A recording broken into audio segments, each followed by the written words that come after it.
संत शिरोमणि आचार्य गुरुवर श्री विद्यासागर जी महाराज की जय।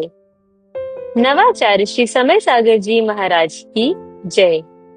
अरहम योग प्रणेता पूज्य मुनि श्री प्रणम्य सागर जी महाराज की जय। ओम अरहम नमः।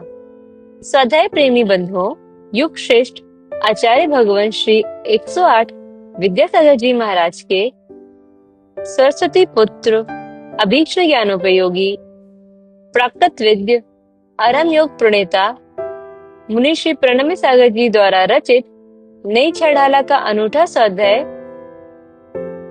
गुरु आशीर्वाद से सतत चल रहा है। हम आशा करते हैं कि ग्राफिक्स और एनिमेशन के साथ आप सभी को यह स्वाध्याय और इसमें दिया गया विषय अच्छे से समझ में आ रहा होगा। प्रथम दाल के स्वाध्याय में हम 4 गतियों के दुख क्रम से जान रहे हैं और उत्तम श्रावक कुल में एक स्वस्थ शरीर के साथ जन्म की दुर्लभता और इसे सार्थक कैसे बनाए को भी समझ रहे हैं। अब चलते हैं नई छड़ाला प्रथम ढाल की कक्षा की ओर।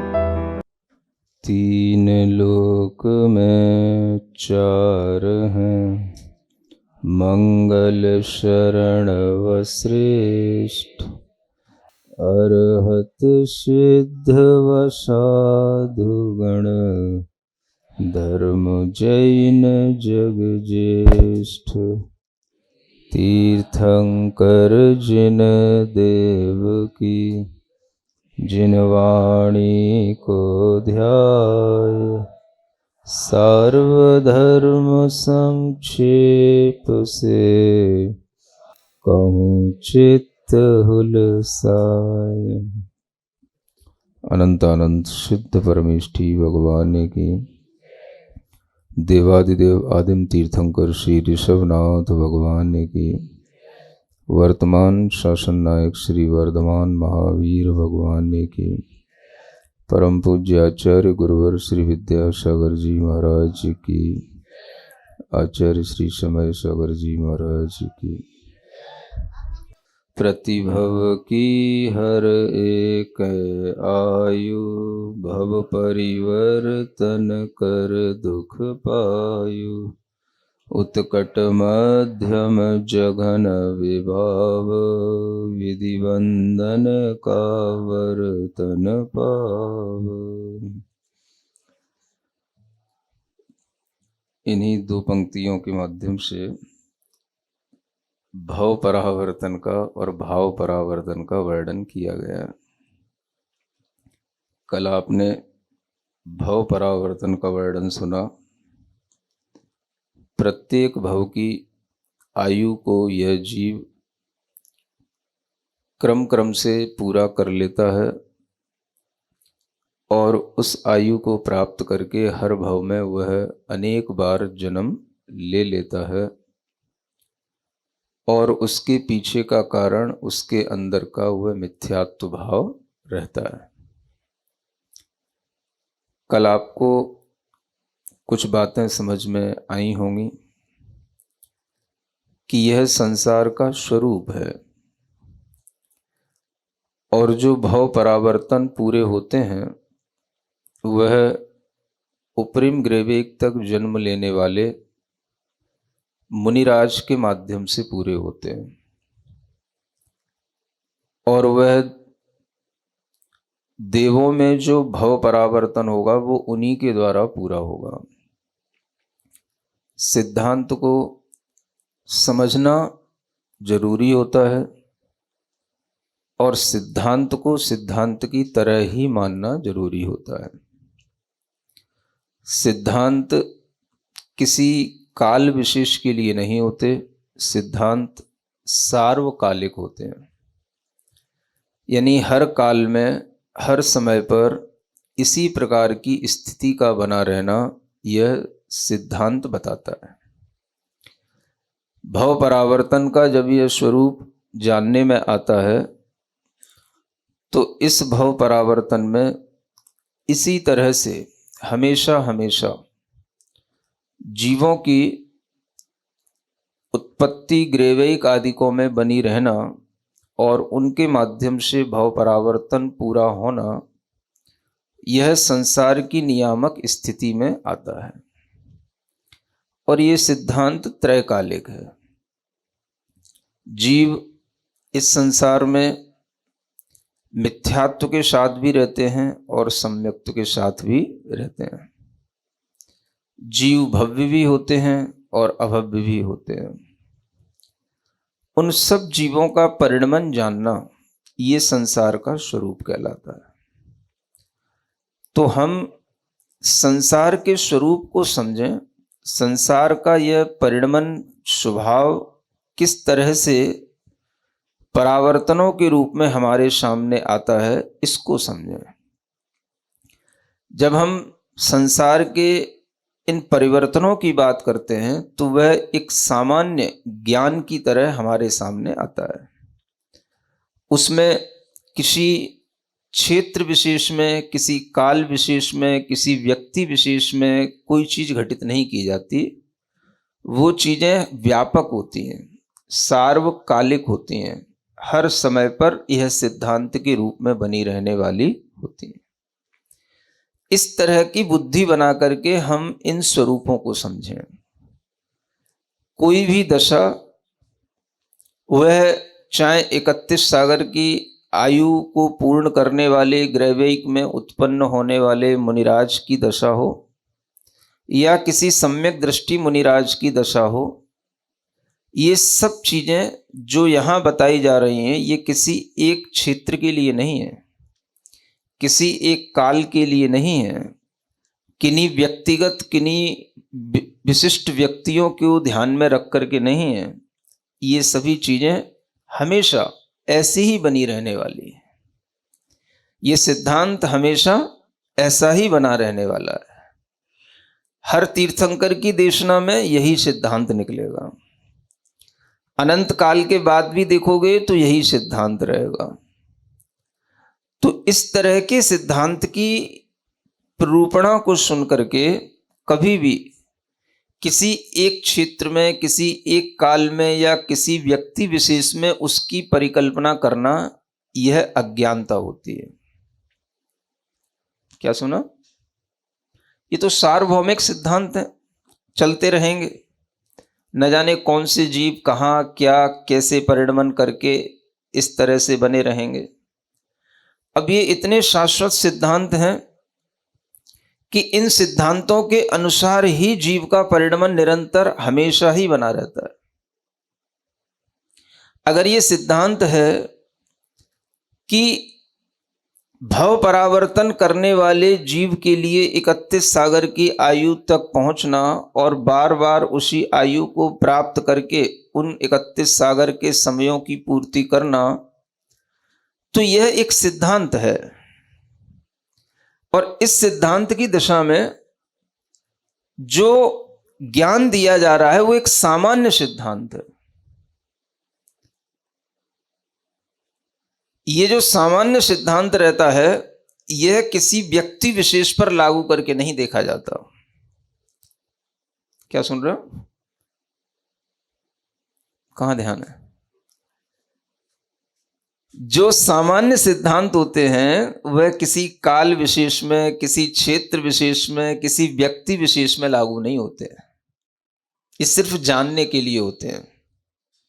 ये सिर्फ संसार की दशा समझने के लिए होते हैं। ये किसी पर आक्षेप लगाने के लिए नहीं होते हैं। ये किसी पर कोई भी व्यंग कसने के लिए नहीं होते हैं और न किसी के प्रति कोई धारणा बनाने के लिए होते हैं। सुन रहे हैं ना आप? बोलो तो, मेरी बात समझ में आ रही क्या कह रहा हूं? ये सिद्धांत क्या है? सिर्फ जानने के लिए। संसार ऐसा है, ऐसा ही था, ऐसा ही रहेगा, आप इसमें कुछ नहीं कर सकते। अगर इन जीवों का ऐसा परिणमन होना है तो वो होगा, आप उसमें कुछ नहीं कर सकते।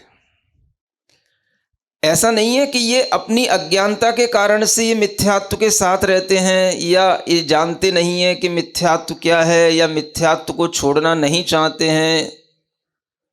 ये सब हमारे अपने तर्क हो सकते हैं, लेकिन संसार का ये जो परिणमन है ये तो ऐसा रहेगा और इसी तरह से चलता चलेगा।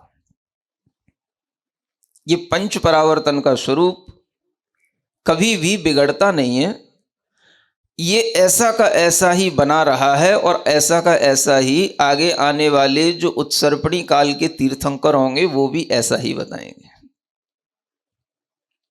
तो जो सामान्य सिद्धांत होते हैं उनमें हम अपनी किसी भी तरह की बुद्धि का प्रयोग करके किसी क्षेत्र विशेष में रहने वाले कोई मुनिराज हैं या कोई काल विशेष के मुनिराज हैं या कोई व्यक्ति विशेष मुनिराज हैं, उन पर उसको टारगेट करके उस कथन को करना, ये अपनी अज्ञानता होती है। समझ आ रही ना मेरी बात? ये क्या है? ये सार्वकालिक सिद्धांत है। इन सिद्धांतों का किसी व्यक्ति विशेष से लेना देना नहीं है। ये तो पूर्ति जो उन जीवों के माध्यम से भव परावर्तन की होगी वो होती रहेगी। कौन है क्या है भगवान जानता है। समझ आ रहा है? और ये सिद्धांत ऐसे ही चलते रहेंगे। अगर आप ज्यादा दिमाग लगाओगे तो आपका दिमाग खराब हो जाएगा। कुछ चीजें जैन दर्शन में ऐसी हैं, उनमें अगर अपना ज्यादा दिमाग लगाओगे तो तुम्हारी बुद्धि बिगड़ जाएगी। मैं आपको बहुत सच बता रहा हूं। हाँ, लोग कहते हैं मुझे बहुत भीतर से सीखना है, जानना है। सीखना जानना एक अलग चीज है और बुद्धि की क्षमता में उसको समझ के अब रख पाना, पचा पाना अलग चीज होती है। तो इसलिए सब चीजें सबके सीखने जानने में आ तो जाती हैं, लेकिन जो ज्यादा उनमें घुसने लग जाते हैं और उसी के अनुसार कुछ ज्यादा सोचने लग जाते हैं तो विक्षिप्त भी हो जाते हैं, एकांत मिथ्या दृष्टि भी हो जाते हैं। वो फिर से उस मिथ्यात्व में घुस जाते हैं जो एकांत की ओर ले जाता है। ऐसे भी कई लोग देखे मैंने अपने जीवन में जो इन सिद्धांतों को पढ़कर के बिगड़ गए, जिनकी धारणाएं एकांत रूप से ऐसी बन गई हैं कि जो कुछ होना है वो समय पर होना है, मैं कुछ नहीं कर सकता। ऐसी भी एकांत धारणा बन गई कि सब कुछ निश्चित ही है तो हम क्या करें। ऐसी भी एकांत धारणाएं बन गई कि जिनके कारण से उन जीवों ने हमेशा इस तरीके की सिद्धांतों की चीजों को पढ़कर के मुनि धर्म से विश्वास ही हटा लिया। तो ये बड़े खतरे की चीजें हो जाती हैं। एक तो नहीं सीखना ये भी खतरा है, और सीख करके अपनी बुद्धि ज्यादा चलाना ये भी खतरा है। तो जब कोई लोग मुझसे प्रश्न करते हैं तो मैं उनसे कहता हूं भाई शांत रहो, तुम्हारे प्रश्नों का उत्तर देना हमारे लिए कोई आवश्यक नहीं है, जरूरी नहीं है। तुम अपनी जिज्ञासाएं हमारे उत्तर के बिना ही शांत करना सीखो। अगर तुम ज्यादा भीतर से अपने अंदर प्रश्न पैदा करके अपने अंदर परेशानी पैदा करोगे तो तुम्हारे लिए फिर ये ज्ञान परेशानी का कारण बन जाएगा। सुन रहे हो? सब कुछ जानकर समझकर अलग अलग दृष्टिकोणों से उस चीज को समझना, सिद्धांत का दृष्टिकोण सिद्धांत को बताने का होता है। आप सिर्फ सिद्धांत को जाने, सिद्धांत को सामान्य रूप से उसको जान करके समझे कि ये सिद्धांत इसी तरह से चलता है। अब इसमें मैं क्या कर सकता हूं, मेरे अंदर मिथ्यात्व नहीं रहे तो मैं क्या करूं, मैं पहले मिथ्यात्व का समापन कर लूं तब मैं मुनि महाराज बनूं। ये जितना ज्यादा ज्ञान लगाया जाएगा उतना ही तुम्हारी बुद्धि कुबुद्धि होती चली जाएगी। तुम्हें इस सिद्धांत से कुछ भी अपने अंदर प्राप्त नहीं करना है। तुम्हें इस सिद्धांत से सिर्फ इतना समझना है ये संसार का स्वरूप है। अनंत जीव अनंत बार इतना जन्म मरण कर चुके होते हैं कि उसको समझाने के लिए ये द्रव्य क्षेत्र काल भव भाव परावर्तन का जरिया है, एक लिया गया, एक माध्यम लिया गया जिसके माध्यम से हम अपने अतीत को बताया जा रहा है। अतीत को हम बता रहे हैं कि कितना जन्म मरण हो चुका है। इससे ज्यादा अगर आप कोई दिमाग चलाएंगे तो आपकी बुद्धि कुबुद्धि हो जाएगी। इन सिद्धांतों के अनुसार कोई भी धारणा ज्यादा बनाएंगे तो आप निश्चय एकांत में चले जाएंगे। और संसार हमेशा इन्हीं सिद्धांतों के अनुसार चलता रहा है। आपने देखा ना, जीवों की कभी भी किसी भी पर्याय में, किसी भी गति में कोई कमी नहीं है।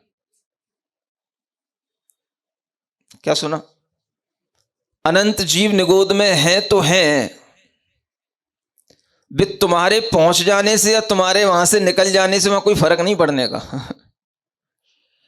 अनंत जीवों का निगोद से निकलना, पुनः निगोद में पहुंच जाना, किसी का मोक्ष हो जाना, किसी का नहीं होना, इसमें हम अपना दिमाग इन जीवों में लगाएंगे, इन सिद्धांतों में लगाएंगे तो हम कुछ नहीं पाएंगे। हम अपना दिमाग किस में लगाएं? इन सबको सीखकर जानकर के भी बस अगर कुछ काम है तो सिर्फ इतना कि हम अपनी कसायों को मंद करें और अपने परिणामों को शांत रख करके अपना स्वयं का ध्यान करें बस। इससे ज्यादा अगर कोई दिमाग चलेगा तो आपके लिए वो परेशानी का कारण होगा। ये मैं बता रहा हूं, पंच परावर्तन सिखाते सिखाते अब अंत होने वाला है ना। हाँ, कहीं आपका अंत ना हो जाए इसलिए। तो इन सिद्धांतों का कोई ऐसा प्रयोजन नहीं है कि उसमें से किसी एक चीज पर फोकस करके हम उसके प्रति ज्यादा सेंटी हो जाएं और उसमें हम ज्यादा अपने आप को इन्वॉल्व करके अपने अंदर परेशानी पैदा करने लग जाएं। समझ आ रहा है? कोई भी सिद्धांत, चलो मैं द्रव्य परावर्तन का सिद्धांत लेता हूं। आचार्यों ने कह दिया जो भी तुम पुद्गल भोग रहे हो वो सब उच्छिष्ट है। सुन रहे हो? अब कोई इस सिद्धांत को पकड़ ले, मैं जो भी खा रहा हूं, मैं जो भी भोग रहा हूं वो सब क्या है? मेरा ही उगाल है। चलो इस सिद्धांत को पकड़ लो। जैसे तुमने वो सिद्धांत पकड़ लिया ना, मुनिव्रत धार अनंत बार ग्रेवई उपजायो। चलो उन्नत तो उपजायो उपजायो, तुमने क्या उपजायो मैं बताता हूं तुमको। तो ये जब सिद्धांत द्रव्य परावर्तन का बताया गया कि तुम जो खा रहे हो वो सब क्या है? पहले खा चुके हो, उसी को छोड़ चुके हो और बराबर से अब फिर से उसी को खा रहे हो। सुन रहे हो? अब इसी पे चर्चा की जाए 1 घंटे, फिर तुम्हारा दिमाग क्या होगा? इसी में सोचते रहो। फिर तुम कुछ भी खाने बैठो, उसी को सोचते रहो, मैं जो खा रहा हूं। नहीं, बता रहा हूं ना तुमको बुद्धि में कैसे भरेगा या तुम कैसे अपनी बुद्धि इन सब चीजों से हटाओगे, इसका तरीका बता रहा हूं। सुन रहे हो ना? तो जैसे वो तुम गाना गाते रहते हो, मुनिव्रत धार अनंत बार ग्रेवे उपजायो, ऐसे ही अब मैं ये गाना गाना शुरू करूं। क्या तुमने जो भी खाया वो सब, जो भी खा रहे हो वो सब अपना ही उगाल खा रहे हो। और ये सत्य है, शास्त्र में लिखा हुआ है, भुक्तो जिता मुहुर मोहान मया सर्वेपि पुद्गला। द्रव्य परावर्तन का यही स्वरूप है, जो तुम भोग चुके हो अनंत बार उन्हीं वर्गणाओं को, उन्हीं पुद्गलों को फिर भोगते रहते हो। सुन रहे हो? शरीर की वर्गणाएं भी और शरीर जिनसे चलता है उन वर्गणाओं को भी, वो सब वही वर्गणाएं हैं। अब आप इसी पर चिंतन करो। जैसे आप नौवे ग्रेवे उपजायो वाले बात पे चिंतन करते हो ना, उसको दूसरों के दिमाग में ठूस ठूस के भरते हो ना, ऐसे ही इस बात को ठूस ठूस के भरा जाए। किसको? तुम जो खा रहे हो, जो बैठे बैठे चाय पी रहे हो और द्रव्य परावर्तन की बात करते करते नौवें ग्रेवे की बात पे आ जाते हो, और जो चाय पी रहे हो तो वो चाय भी तुम पहले पी चुके हो। वो चाहे ऊपर से निकली हो चाहे नीचे से निकली हो। नहीं, अब शुद्ध बोलना पड़ेगा ना समझ में आने के लिए। वो निकला शरीर के अंदर से है और वो सब उच्छिष्ट है, और वही उच्छिष्ट तुम्हारे भोगने में आ रहा है। ये बात भी इस सिद्धांत से 100% सत्य रूप से कही जा रही है। वो लिखा हुआ है सिद्धांत में। तो अब इसमें क्या करोगे बोलो? जैसे तुम्हें इस बात पर जोर देना आ रहा है मुनिव्रत धार अनंत बार ग्रेवे उपजायो, वैसे ही अब हम इस बात पर जोर देंगे, तुमने जितना खाया है वही फिर से खा रहे हो। समझ आ रहा है? और ऐसा कोई भी पुद्गल नहीं बचा जिसको तुमने खा करके न छोड़ा हो, और तुम जो खा रहे हो वो सारा पुद्गल क्या है, तुम्हारा ही खाया हुआ छूटा हुआ है, दूसरे के द्वारा भी छूटा हुआ है, वो भी तुम ही खा रहे हो। बोलो, तुम नहीं मानोगे तो फिर हम ऐसे ही समझाएंगे तुम्हें। नहीं समझ आ रहा? अब क्या करोगे? जैसे मुनिव्रत धार अनंत बार ग्रेवय को उपजायो, तो मुनियों से विरक्ति आ गई तुमको, है ना? ऐसे ही अब तुम्हें कुछ भी खाओ कुछ भी पियो, तुम्हें बिल्कुल विरक्ति आ जानी चाहिए, तब समझूं कि हां तुम वास्तव में जैन दर्शन के मर्मज्ञ ज्ञाता हो गए हो। अब ये भी सिद्धांत तो पकड़ लो ना, तुमने पंच परावर्तन में केवल एक सिद्धांत पकड़ लिया, मुनिव्रत धार अनंत बार ग्रेवय को उपजायो। अरे भाई, हमारे से क्या दुश्मनी है तुम लोगों को? क्या मतलब है तुमको? मुनिराजों से कौन सी दुश्मनी है जो तुमने पंच परावर्तन में, पांचों परावर्तन का सिद्धांत था, नरक गति का भी था, है ना, देव गति का भी था, केवल उसको उतना सा एक पोर्शन पकड़ लिया जिसमें 31 सागर की आयु में बार बार जन्म लेना पड़ता है। बाकी द्रव्य परावर्तन भी तो है, कर्म परावर्तन, नौ कर्म परावर्तन, ये सब क्या है? तो अब इसके प्रति क्यों नहीं हम बात करते हैं? ये जो आचार्य ने सूत्र लिखा है, भुक्तो जिता मुहुर्मोहान मया सर्वेपि पुद्गला उच्छिष्टेषु तेष्वद्य मम विज्ञस्य का स्पृहा, ये इसीलिए लिखा गया है कि अब आपकी स्पृहा क्यों होती है? मुझे चाय ही पीना है, मुझे कॉफी ही पीना है, मुझे इसके बिना चलना नहीं है। तो ये स्पृहा छूट तो नहीं रही, और हम द्रव्य परावर्तन का स्वरूप जान लिए, लेकिन हमने कभी ये वाली स्पृहा तो छोड़ी नहीं। स्पृहा कह रहा हूं, स्पृहा की बात नहीं कर रहा हूं। वो तरह तरह की मालिश, मसाज, ये सब भी इस आत्मा ने अनेक बार किया है, अनेक बार भोगा है। हर कॉलोनी में जो भी नई नई चीजें आपके साथ लिखी रहती हैं, करी रहती हैं, वो सब आप कर चुके हो, भोग चुके हो। इस पर कोई जोर नहीं है। ये द्रव्य परावर्तन के स्वरूप पर जोर क्यों नहीं देते हो? शरीर के योग्य ऐसी कोई भी पुद्गल नहीं बचे जिसको हमने भोगा ना हो। यहां तक कि इतने शरीर, जो जैसे हमारा शरीर है, तुम्हारा शरीर है, तुम्हारा शरीर जिन पुद्गलों से बना है वो भी हम भोग चुके। तो अब हम तुम में रमण क्यों करें? नहीं समझ आ रहा? कभी आदमी ये भी तो सोचने बैठे कि जो दूसरे का शरीर है वो भी हम भोग चुके, दूसरे के शरीर से अब हम क्यों आनंद ले रहे हैं, दूसरे के शरीर में अब हम क्यों रमण कर रहे हैं? वो शरीर का पुद्गल भी मेरा शरीर बन चुका है। ये द्रव्य परावर्तन है। इस पर तो कोई जोर नहीं है, इसको तो कोई नहीं लिखता, इसको तो कोई नहीं समझा रहा। बस जब देखो तब वही नवग्रेवेक, क्या मुनिवृद्धार अनंत बार ग्रेवेक उपजायो। तो आप पहले भी एक ही लाइन पे रहो, समझ आ रहा है ना? हाँ, ये जो हमने लिखा है ये हमारी एक विकृत मानसिकता का परिणाम है, अधूरे ज्ञान का परिणाम है, स्वरूप को नहीं समझने का परिणाम है। और अगर हम स्वरूप को समझे तो ओवरऑल पूरा स्वरूप समझे ना। तो पूरा स्वरूप समझते हुए हमारे अंदर जब विकृति नहीं आती, तो एक पार्ट पर जोर देते हुए हम अपने अंदर विकृति क्यों ला रहे हैं? सुन रहे हो ना? हाँ, इसलिए या तो ये पंक्तियां 6 डाला से निकाल देना अगर आपको सही दिशा में इस समाज को ले जाना है तो। क्या सुन रहे हो? हाँ, ये पढ़ना और पढ़ाना जहां पर होगा वहां पर आपके दिमाग में विकृति पैदा होगी, आपके दिमाग में मुनि धर्म से निंदा का भाव आएगा, आपके दिमाग में अपने आप ये भाव आएगा कि हम दूसरे को इसी तरह से मिथ्या दृष्टि के रूप में देखने लग जाएंगे। इन स्वरूपों को समझाने का अगर यही प्रयोजन था, तो आप अगर मुनि को देख करके 31 सागर वाले परिवर्तन को देख करके उन्हें मिथ्या दृष्टि समझ रहे हो, तो वो तो चलो 31 सागर का परिवर्तन है, तुम्हारा तो अनंत काल का परिवर्तन है जो द्रव्य परावर्तन के रूप में है। तुम जो खा रहे हो वो भी सब पी रहे हो, सो भोग रहे हो, सो वो सब तुम्हारा अनंत बार उन पुद्गलों के साथ भोगना हुआ और वही उच्छिष्ट के समान तुम उसी पुद्गल को भोग रहे हो, तो तुम्हें कभी भी विज्ञ नहीं कहेंगे आचार्य महाराज।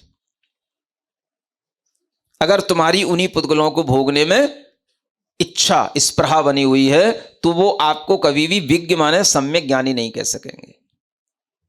तो जोर हमें इस चीज पर तो कभी दिया ही नहीं गया और इस चीज पर तो कोई जोर दे ही नहीं रहा है। जो भी हमने भोगा है वह सब हम पहले भोग चुके हैं। हाँ, खाए हुए कोई फिर हम खा रहे हैं, उगले हुए कोई फिर हम भोग रहे हैं। ये वाला विचार अगर आता सामने तो चलो फिर भी तुम्हारे अंदर कोई एक भाव आता कि भाई क्या करें, खाने पीने से आसक्ति हटाओ, भोगों से आसक्ति हटाओ, चलो जितना बने उतने से अपना काम चलाओ। नहीं समझ आ रहा? काम ही तो चलाना है भाई, अब क्या करें, नहीं तो मर जाएंगे। तो कम से कम तुम चाय तो छोड़ते, कॉफी तो छोड़ते, कोल्ड ड्रिंक्स तो छोड़ते, कम से कम आलू प्याज लहसुन खाना तो छोड़ते, रात में खाना तो छोड़ते, कुछ तो करते। ये सब तो कुछ करना नहीं। मुनिव्रत धार अनंत बार ग्रेवय को उपजायो।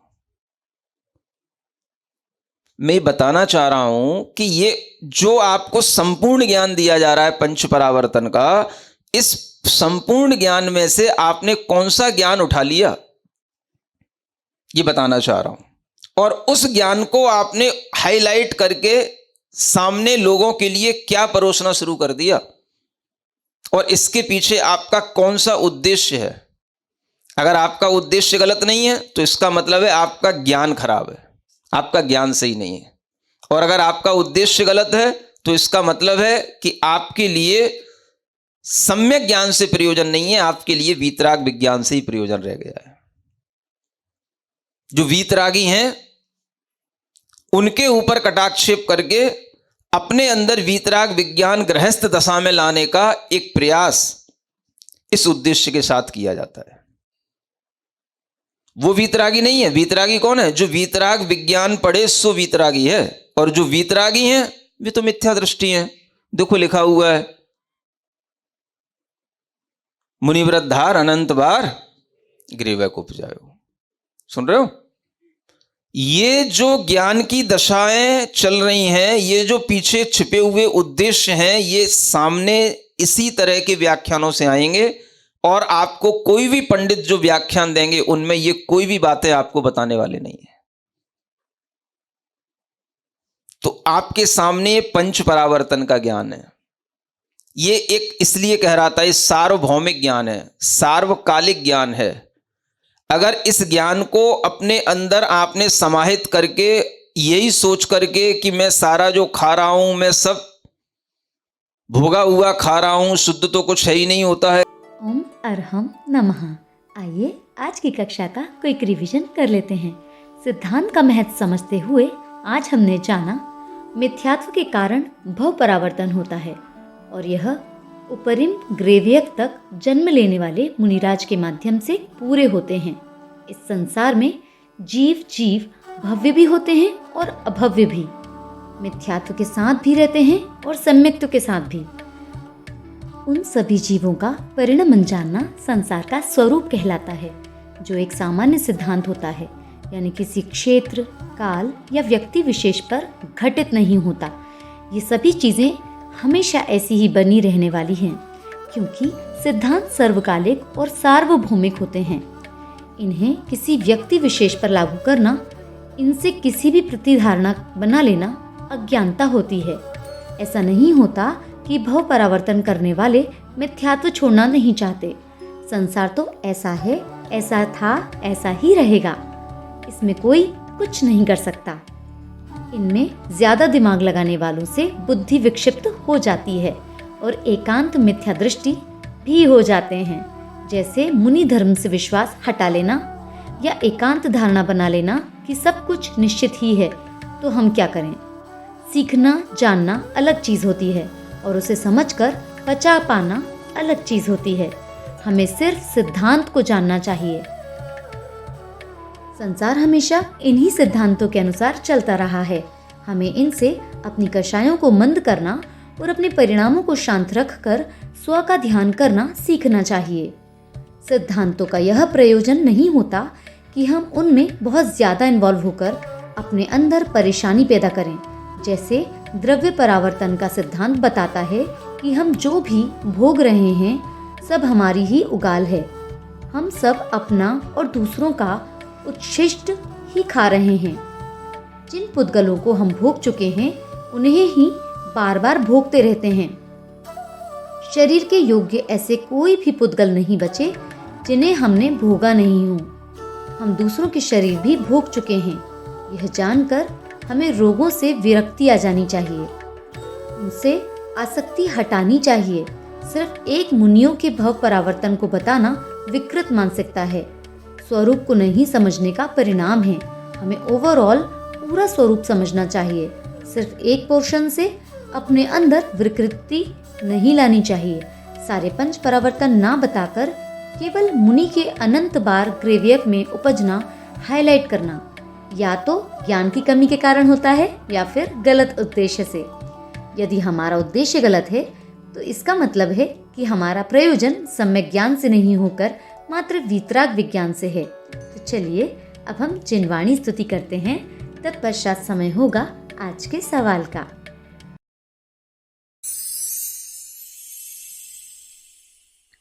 सिरिजिणवाणी जग कल्याणी जग जन मदतम मोहरी जणमण हारी गढ़हर हारी जम जरा भव रोग हरि तिथ्य राणम दिव्य झुणिम जो पड़ई सुणई मय्ये धारई राणम सौख मणंतम धरिय सासद मोक्ष पदम पावई सासद मोक्ष पदम पावई।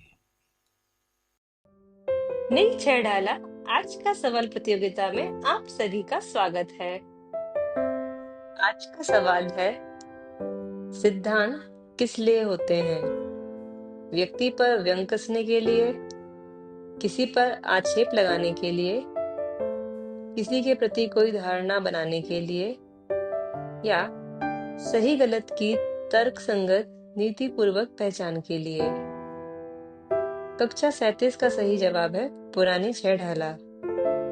अपना जवाब हमें कल शाम 5 बजे तक भेजें। 3 भाग्यशाली विजेताओं को मिलेंगे आकर्षक उपहार। अपना जवाब भेजने के लिए QR कोड स्कैन करें या लिंक पर जाएं। ओम अरहम